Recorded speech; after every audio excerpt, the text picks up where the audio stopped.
தமிழக காவல்துறையில் பணிபுரியும் பெண் அதிகாரிகள் மற்றும் பெண் ஊழியர்களை இழிவுபடுத்தும் வகையில் பேசிய சவுக்கு சங்கர் மீது அரசு உரிய நடவடிக்கை எடுக்க கோரி திருச்சியில் இந்திய மாதர் தேசிய சம்மேளனம் சார்பில் கண்டன ஆர்ப்பாட்டம் நடைபெற்றது. தமிழக காவல்துறையில் பணிபுரியும் பெண் அதிகாரிகள், பெண் ஊழியர்களை அவதூறாக பேசிய பிரபல யூடியூபர் சவுக்கு சங்கர் மீது திருச்சி டிஎஸ்பி யாஸ்மின் மற்றும் பல்வேறு பகுதிகளில் பெண் காவலர்களும் புகார் அளித்ததன் பேரில் போலீசார் அவரை கைது செய்ததுடன் அவரது வீட்டில் கஞ்சா வைத்திருந்ததாக கூறியும் போலீசார் பல்வேறு வழக்குகள் பதிவு செய்து நீதிமன்ற காவலில் சிறையில் அடைத்துள்ளனர்.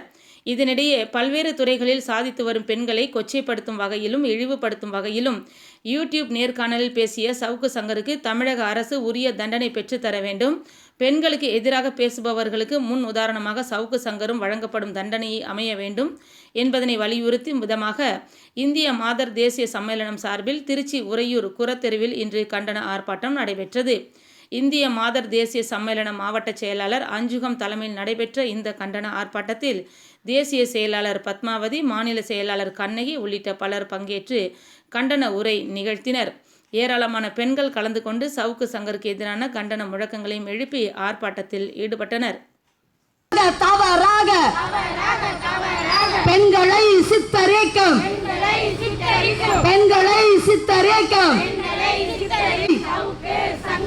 தண்டித்திடு, தண்டித்திடு, கடுமையாக தண்டித்திடு, கடுமையாக தண்டித்திடு.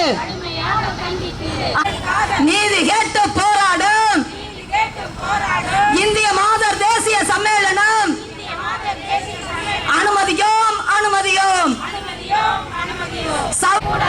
பெண்களை பெண்களை இழிவுபடுத்தும், இழிவுபடுத்தும், இழிவுபடுத்தும், இழிவுபடுத்தும் மோசமான கருத்துக்களை செய்யும் சவுக்கு சங்கரை, சவுக்கு சங்கரை கடுமையான கடுமையான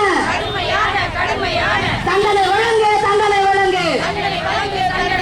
கண்டிக்கின்றோம், கண்டிக்கின்றோம், வன்மையாக கண்டிக்கின்றோம், வன்மையாக கண்டிக்கின்றோம். முன்பாக எனக்கு முன்னால் தோழர் சொல்லியது போல எஸ்.வி. சேகரா இருக்கலாம், குருமூர்த்தியா இருக்கலாம், இவங்கெல்லாம் பெண்களை இழிவுபடுத்தி பேசிய போது அது வழக்கு தொடரப்பட்டு வழக்கு நடந்து நீதிமன்றம் கடுமையாக கண்டித்திருக்கிறது. அதற்கு பின்னால காரணம் ஒட்டுமொத்த பணிபுரிகின்ற பெண்களை அவமானப்படுத்துகிற, பெண்களை கேவலப்படுத்துகிற, பெண்களை அசிங்கப்படுத்துகிற ஒரு மோசமான இந்த நடவடிக்கை பெண்களுக்காக போராடுகின்ற அமைப்புகள் எல்லாம் இன்றைக்கு கடுமையான கண்டனத்தை தெரிவித்திருக்கிறார்கள். இந்த செய்வதும் பாரினில் பெண்கள் நடத்த வந்தோம் என்ற பாரதியின் குரலுக்கு